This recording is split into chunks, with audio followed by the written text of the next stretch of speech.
Hi, this is Margaret Maloney, and welcome to the Death Dhamma podcast. Together, we will consider life, death, and impermanence. Because in between birth and death, we lose things. Not just our glasses and our keys. We lose identities, relationships, ideas, and more. But what we can gain right now is facing this together, and we will gain freedom, peace, and progress on our path. Hi, everyone. Today, I have the great honor of speaking with Terry Tucker, and I'm not going to say too much because I feel that no one is going to give a better introduction to Terry Tucker than Terry Tucker. So Terry, welcome and take it away. Thank you, Margaret. I appreciate you having me on the podcast, and I'm looking forward to talking to you. I'll try to give you the Reader's Digest version of my background. Born and raised in Chicago, oldest of three boys. You cannot tell this from looking at me, but I'm 6'8" tall. And I played basketball in college at the Citadel in Charleston, South Carolina. When I graduated, I moved home to find a job. I'm really going to date myself now, but this was long before the internet was available. And, I was all set to make my mark on the world with my newly obtained business administration degree. Fortunately, I found that first job in the corporate headquarters of Wendy's International. Unfortunately, ended up living with my parents for the next 3.5 years as I helped my mom care for my father and my grandmother, who were both dying of different forms of cancer. Mm-hmm. I guess I'll give you a quick synopsis of it. I was in marketing with Wendy's. I became a hospital administrator for a number of years. Then I did a big pivot and I became a police officer, and I worked undercover narcotics. I was a SWAT team hostage negotiator.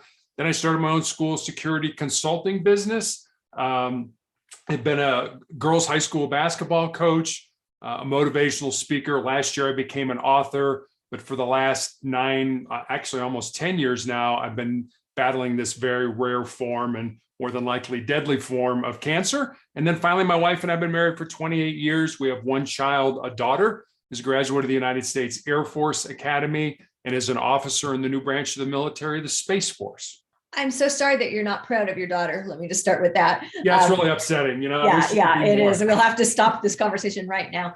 So gosh, what a nice full life with all different kinds of experiences. Also, everyone, even though you're listening to this, Terry and I are meeting on Zoom and we see each other. And no, you cannot tell that he is 6'8", any more than I guess you can tell hardly anything about anyone on Zoom these days. Right. And but what another thing that strikes me, this is off topic, but I'm going to say it anyway, is how do you act as an undercover police officer when you're 6'8"? Because I think once somebody sees you, they mark you. I mean, they remember you.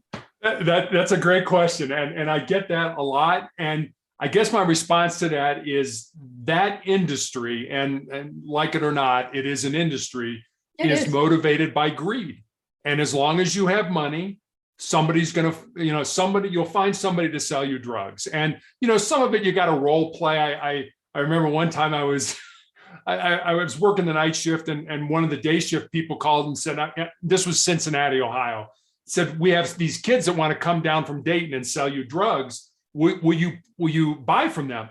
I'm like, yeah, sure, I will. I posed as a professor of metallurgy for the University of Cincinnati. I met these kids in a park and bought drugs for them. And I'm like, the only thing I know about metal is that, you leave it out in the rain and it rusts. That was my extent of metallurgy. So thank God they didn't ask me any questions or anything like that. But, you do a little bit of acting, you have a little fun with it, but it's a very dangerous job. Oh, yeah, I would imagine. And so in this very full life that you've had, and the reason that we're talking to you today on season 2 of the Death Dhamma podcast is, this season we're talking about deaths, not necessarily the big death, although that's the thing we can entertain as well, but really like the deaths of things that happen to us in our lives. And so in this full life of experiences that you've had, where you've had lots of pivots, I suspect that there are times when things didn't go the way you thought they were going to go. Yeah, especially, if you kind of look at my resume, my first 2 jobs were in the business world. And then I did that pivot to law enforcement. Well, I felt my purpose was always to be in law enforcement. my grandfather was a Chicago police officer from 1924 to 1954. So was in Chicago during Prohibition, when alcohol was outlawed in the United States, during the Great Depression, and when the gangs, Al Capone and those guys were shooting up the town. And he was actually shot in the line of duty with his own gun. It wasn't a serious injury. He was shot in the ankle. But my dad always remembered the knock on the door, or actually he was too young, but the stories my grandmother told about the knock on the door of Mrs. Tucker, grab your son, come with us, your husband's been shot. And when I expressed interest in going to law enforcement, my dad was like, oh, no. You're going to go to college. You're going to major in business. You're going to get out, get a great job, get married, have 2.4 kids and live in the suburbs and have a great life. But that was the job that was the life my dad wanted me to live. And so when I got out of college, I had a choice. I could say, hey, Dad, the heck with you. I'm going to go blaze my own trail and follow my dreams. Or which is exactly what I did, out of deference and love for my dad, I'm like, okay, I'll go into business. I know you're sick. I know you are dying. And I sort of joke, I did what every good son did. I waited till my dad passed away, and then I followed my own dreams. So, I never expected my life to unfold that way, but it certainly did. And, I remember one day I was helping my dad dry what little hair he had left from this chemotherapy. And he held out his hand like he wanted to shake my hand. And it's like, Dad, this is kind of weird. So I shook his hands, and in the palm of his hand was $100 bill. And I'm like, what is this for? He's like, that's for, taking care of me and stuff like that. And I threw it back at him. I looked at him. I'm like, Dad, you made me feel like a prostitute. It's like, look, everything you and Mom Mom did. That's a perfect analogy. It is, everything you and Mom did for me and my brothers, really, you don't think I'm going to give back to you when you need me the most? Don't ever do that to me again. I don't want to feel that cheap. So, it was just kind of one of those things of, sometimes the child becomes the parent. And in that case, I kind of think that's what happened. I think very frequently, if our parents live to be elders, we do become the parent in one way or another. Definitely.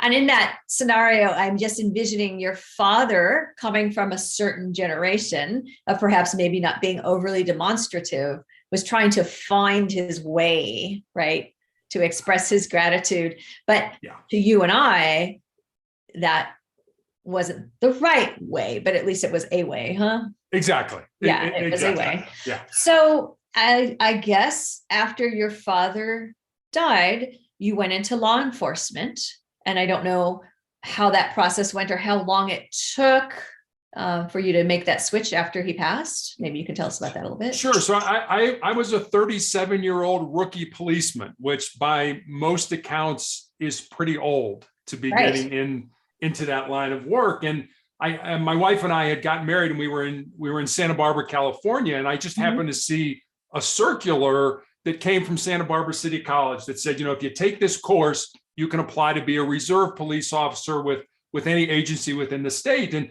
my wife had married me when I was a kind of suit and tie, 8 to 5, Monday through Friday hospital administrator. So one night at dinner, it's kind of like, hey, hon, I'd like to do this. And my wife was incredibly supportive. And I would work all week in my job.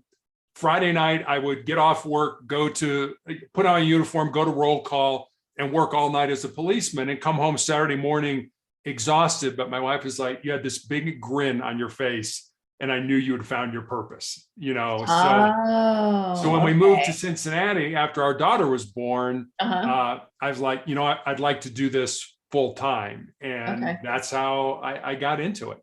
So I think that in that scenario, of course, your wife being, lovely and supportive, but I think that she and you together were able to see this change coming. First of all, it seems that it was part of you. It was who you always were, and you put it away to make others happy. And then when it felt like the right time in your life, you brought it back into your life on the weekends.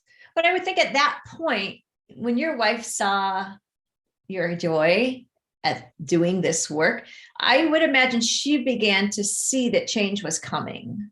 Yeah, I think so. I'm not so sure. I think as you get to a certain point in your life, and maybe I shouldn't do that. I sort of joke that I took a whole lot more Tylenol in the police academy than most of my constituents, my colleagues that I was with, doing that.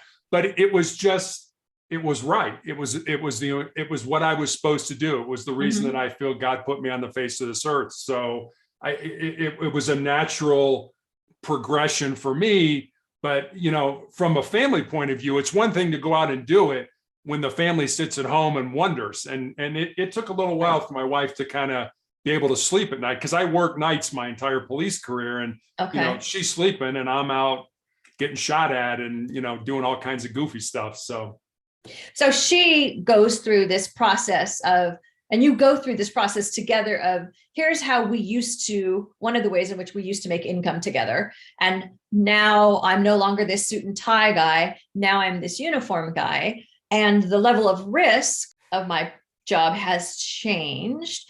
And how do you navigate that together, and like in your own mind? And then how do you discuss that together, this kind of change? Yeah, I mean, we knew the risks. Cincinnati usually has single person cars, and in certain areas of the city that are a little more violent, for lack of a better word, they have a 2-person car. Well, I was one of the 2-person cars. Myself and one of my classmates from the police academy ran probably one of the worst areas in the city. And, she knew that. I mean, she knew that we didn't get the auto accidents and stuff like that. We got the gun runs and the drug runs and the fight runs and all the shootings and all that kind of stuff. But she also knew who my partner was. And we were very good at, we had an agreement that's like, I don't care what the run is. If the hair on the back of our neck goes up, if one of us says, I don't care if we're going to a noise run to tell somebody to turn their television down, if the hair on the back of your neck goes up, we're going to pay attention to that. We're not going to dismiss that. We're going to sort of embrace the fear, because fear is there for us to keep us alive. And we did that. But we also knew that, I buried several people that I rode in a car with, that died in the line of duty. And that's always a hard thing to do. And it certainly reminds you of the danger of that job. Yeah. And, you talked about the stories of your grandfather and the knock on the door. Was there ever a time when your wife, you're here talking to me, but was there ever a time when there was a knock on the door or a phone call about an injury or something with you? Well, there was, I remember one time I chased a drug suspect over a barbed wire fence, and I cut a big hunk out of my arm and ended up having to go to the hospital and get, a tetanus shot, and it was all bandaged up. And I didn't say anything about it. I came home, my wife had already gone to work, and I was in bed, and she came home, at the end of the day, and, my arm is kind of hanging out with this big bandage on it. And it's kind of like, what happened to you? Kind of thing. Here's your coffee and what? Yeah, exactly. It's like, what's going on here and stuff like that. But I was lucky. I didn't, there were a few bumps and bruises and things like that, but all in all, I navigated it without really having too much of a problem. And so now today, let's catch up with Terry today. Terry today, I guess, probably started back in 2012. Okay. I was a girls' high school basketball coach in Texas. I had a callus break open on the bottom of my foot, right below my third toe. And being a coach, you're on your feet a lot. So initially I didn't think much of it, but after a couple of weeks of it not healing, I went to see a podiatrist, a foot doctor friend of mine. And he took an x-ray and he said, Terry, I think you have a little cyst in there and I can cut it out. And he did. And he showed it to me. It was just a little gelatin sac with some white fat in it. No dark spots, no blood, nothing that gave either one of us concern. Okay. But he said, I'll send it off to pathology.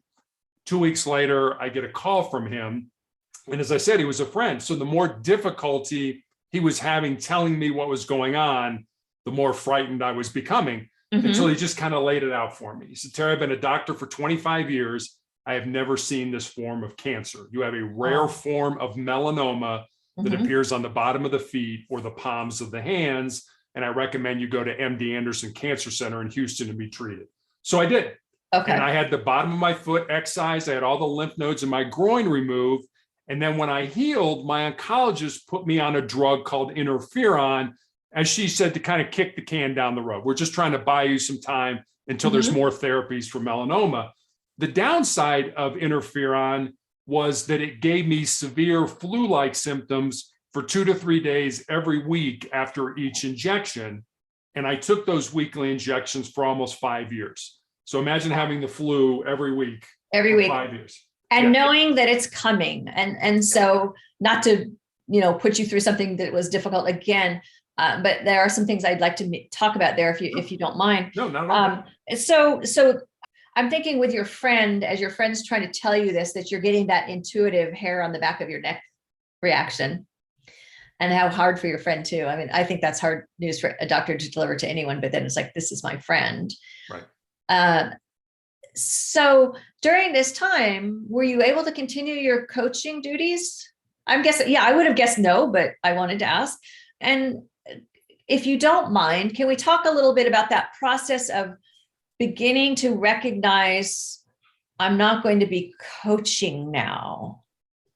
And maybe you can tell us a little bit what that was like and what was helpful for you, because this is one of these moments in a life that's the death of an idea or a way of being that's I perceive as more challenging than the change of being Terry the businessman to Terry the policeman, because you were embracing that change in a different way.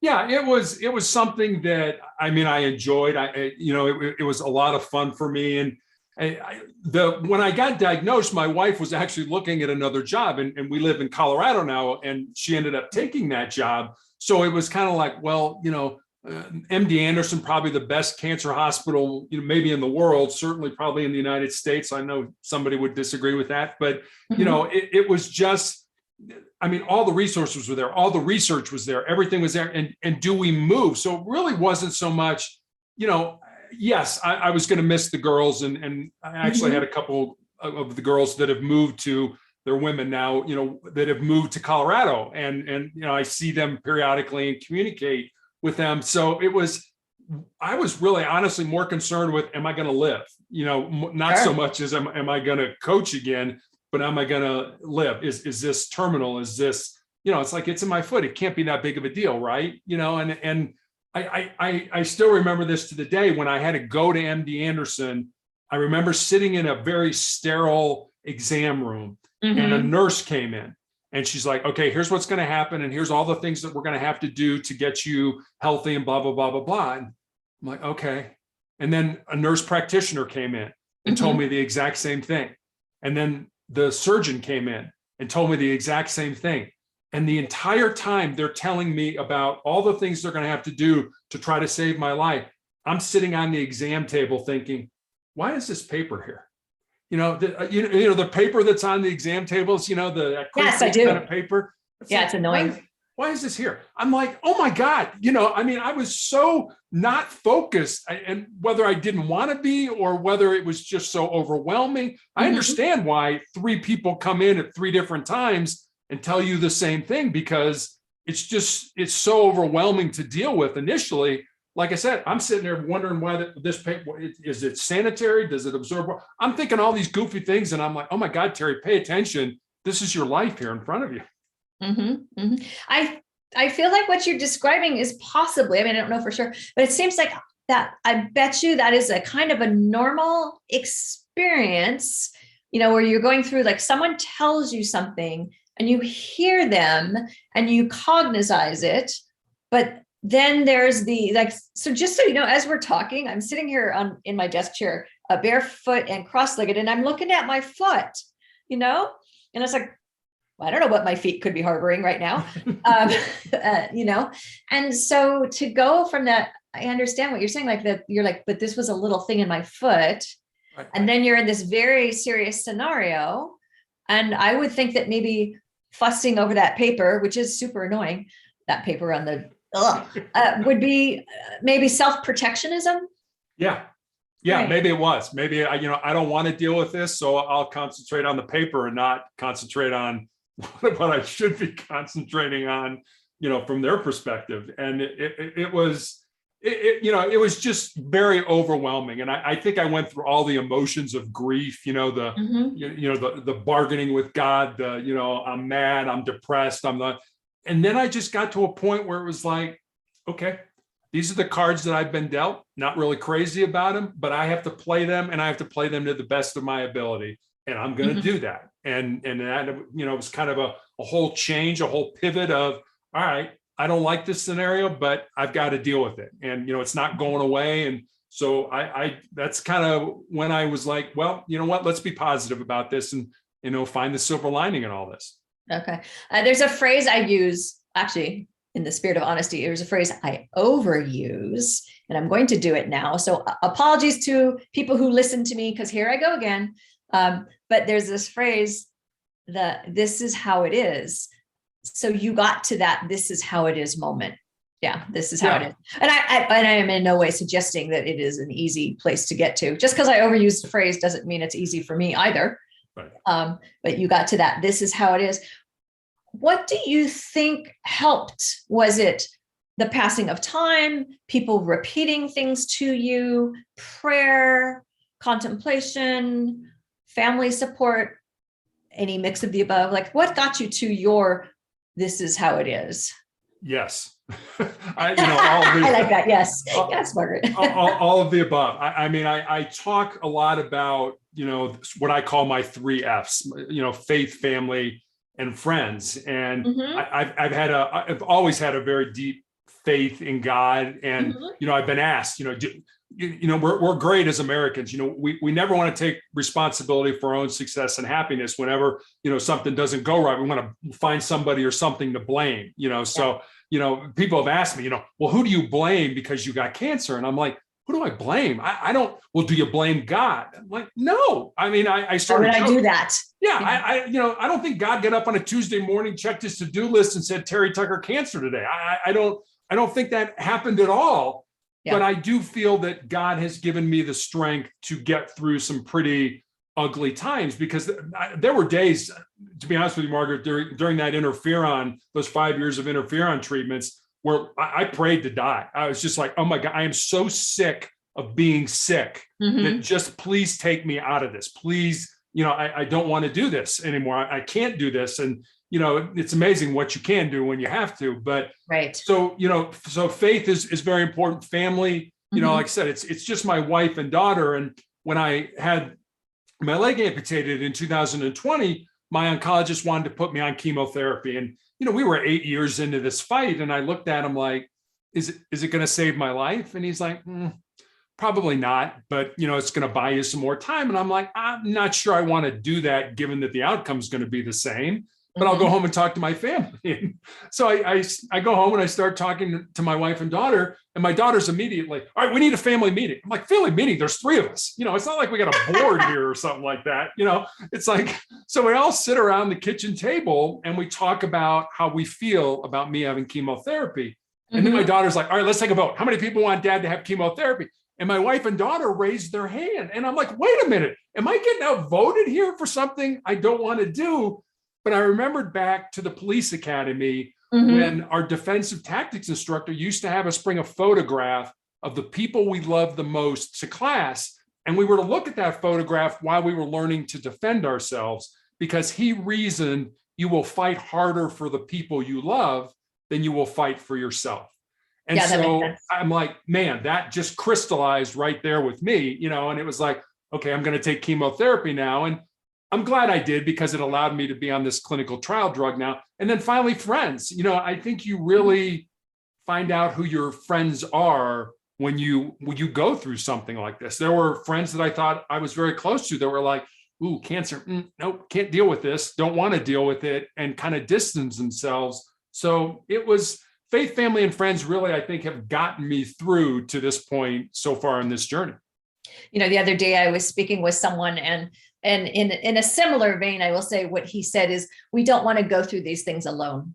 So, you know, we want to go, when we're going through any kind of loss or grief, we want to, you know, in some way have some kind of a community or an outlet, and, you know, your faith, family, and friends. And I can picture your daughter saying the family meeting. And even though, like you said, there's 3 of us, I think it's the idea of the formality of I picture her like getting her arms around the situation and like saying, like, this is serious, we need to talk. Right. Yeah, exactly. I mean, I sort of make a joke of it, but yes, it was a very serious conversation around that kitchen table. You know, I don't want to do this, it means I'm probably going to die sooner. Are you guys okay with that? Are you good with that? Because I'm okay with it. I feel I found my purpose in life and lived it. So for me, death is not nearly as scary as I think for a lot of people that kind of casually go through their life and come to the end of it and be like, oh my God, I didn't do anything. But they are not ready. Yeah. They are not ready. I guess I don't know if we are ever ready. What do you think? How do we help the people who love us become ready to say goodbye to us? Yeah, I often think about that as a father. I taught my daughter how to live. Am I teaching her how to die now? And I hope it's with a certain amount of honesty. That when I was going to have my leg amputated and found out I had these tumors in my lungs, my wife and I actually went to the mortuary, to the cemetery, and to the church and planned my funeral. And, I talk a lot about, motivation and being positive and keep moving forward. And so I got some brushback from people from that. They're like, don't you think that's kind of defeatist? And I kind of looked at them like, well, last time I checked, we're all going to die. I don't think anybody's working on a cure for life right now. Exactly. But it's not about the dying for me. It's about the living. I remember I heard a Native American Blackfoot proverb years ago that I just love. And it goes like this. It said, when you were born, you cried and the world rejoiced. Live your life in such a way so that when you die, the world cries and you rejoice. That's what I'm looking for. Beautiful. Yeah, that's what I'm looking for. I'm looking, I believe there's something on the other side of this life. So I always just feel that if you live your purpose, if you at least look for your purpose with an open heart, that when the end comes, it's not nearly as scary. Like I said, it's all those people that kind of live a casual life. And, as a result of that, their dreams, their goals, their desires, their purpose becomes a casualty of kind of that unplanned living. And then they get to the point where, and I've seen a number of people die, and as a policeman and certainly as a cancer patient, and I'm going to make a huge generalization right now, but I think the people who die, probably what you and I would call peaceful deaths, are those people that, found their purpose in life and lived it. Whereas the people who, kind of go kicking and screaming and want another, month or another year or whatever, those seem to be the people that never did anything with the life that God gave them. So I don't know if I think there's a correlation there. There is, at least for me. And I think for most people, there probably is. I don't disagree with you. And, one of the topics I cover frequently is the idea of having the peaceful death. Because, although you and we are in interfaith discussion right now, which is beautiful. And so in Buddhism, we do talk about the peaceful death, so that for those who believe in rebirth, the idea is that with the peaceful death, you have a better rebirth, and to have a peaceful death means to have a peaceful life. And so I think you're right. I think if I am thrashing through everything, I'm likely to be thrashing at the end. And so it does come back to how we live. Yeah. I think there's the important words of that saying that I gave you are, live your life. Live your life, live your life. Don't wait for life to come to you.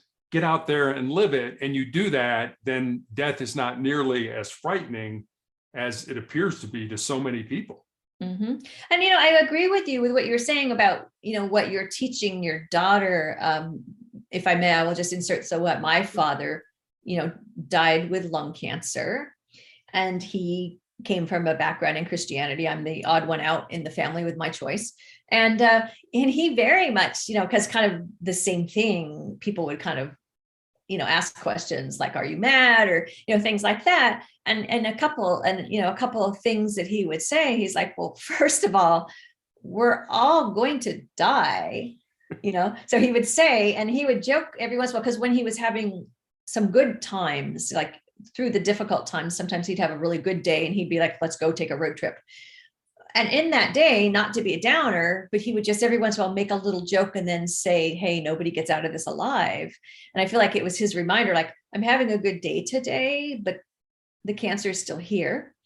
And then the other thing that he would do is, he would say, I never ask why me. He's like, why not me? Yeah. Everyone's going to die. Many of us have cancer.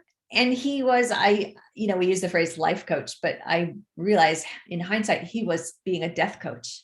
And 2 years later, my husband got the same exact cancer. And so my dad's example was his example. Even if it's not the lesson you wanted to teach your daughter, you took on that role when you became a parent, right?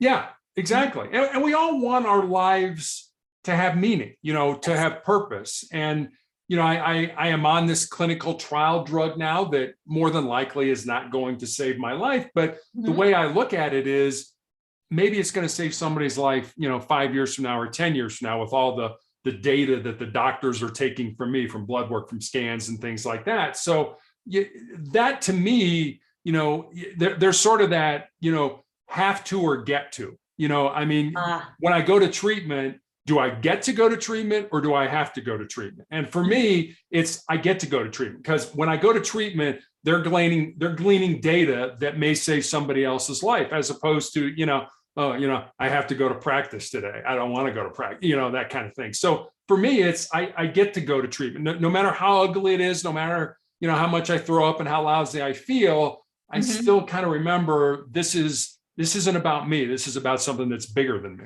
And do you have any tips that you would give to some of us when we're having a have to day as opposed to a get to day? Yeah, I have, I guess what I've developed over these last almost 10 years now are what I call my 4 truths. And they're things that I've come to know, I've come to understand. I kind of look at them as sort of the bedrock of my soul. They're just a good place to kind of build a life off of wherever you are in terms of building your life. And I'll give them to you there. I have them on a Post-it note here on my desk that I see multiple times every day. And they're just one sentence each. The first one is you need to control your mind or your mind is going to control you.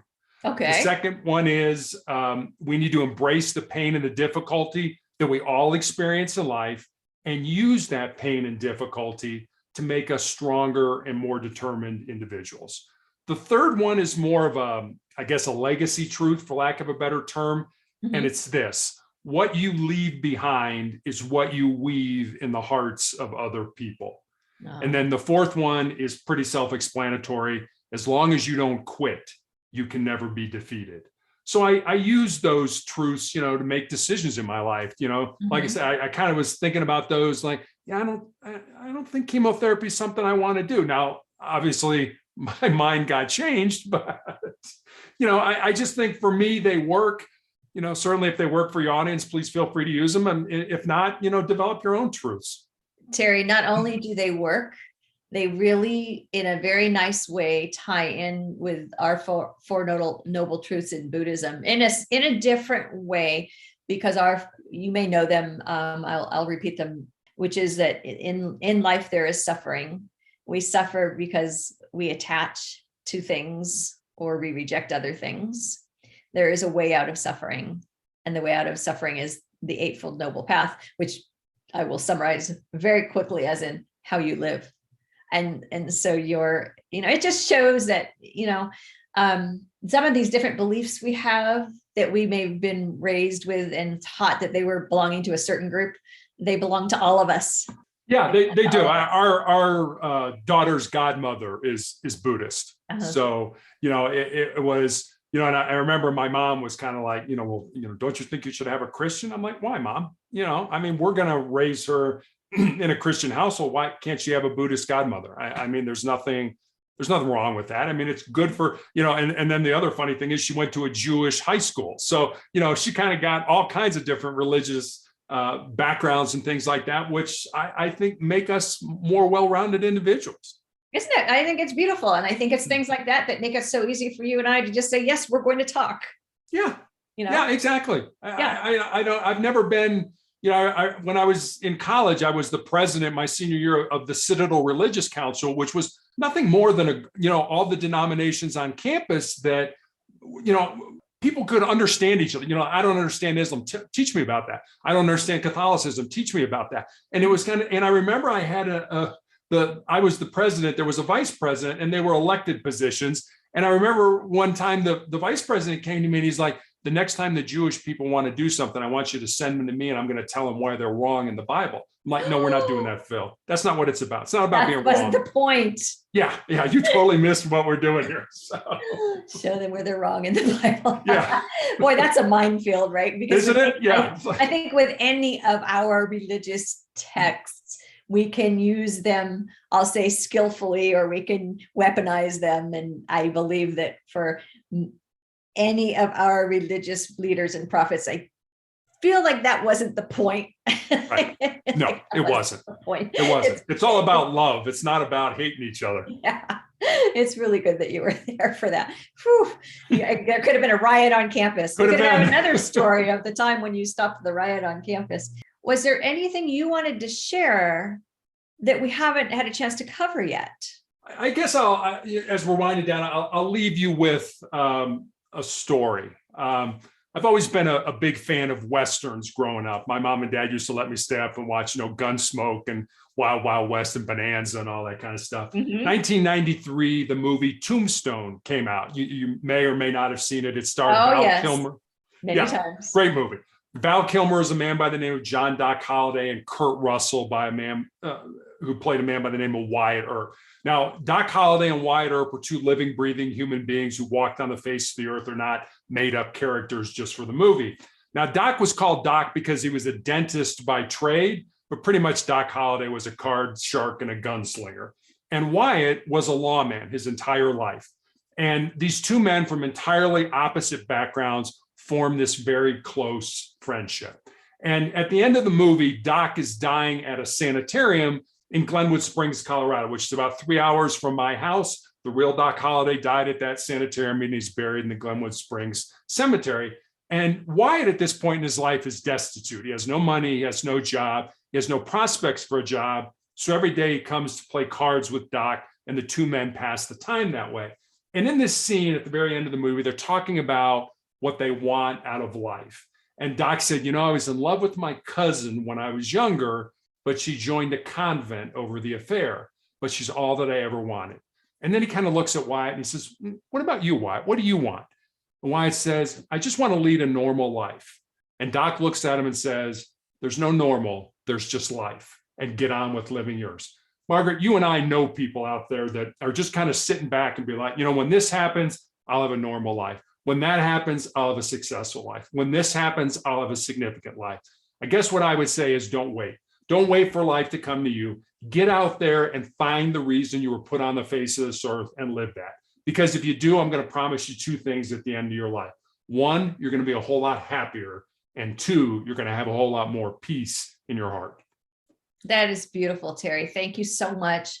Thank you so much for living your life and being here on this earth. And thank you so much for sharing it with all of us. Well, thank you for having me on. I always say it's good people like you that allow me to come on and tell my story. And between our conversation, hopefully we're going to make a difference in somebody's life. And if we do that, today's been a good day. You've been listening to the Death Dhamma podcast with your host, Margaret Maloney. Thank you so much for being here.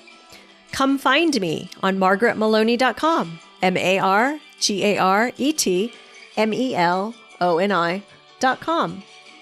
And until we meet again, may you be well, may you be happy, may you be at ease, and may you be free from suffering.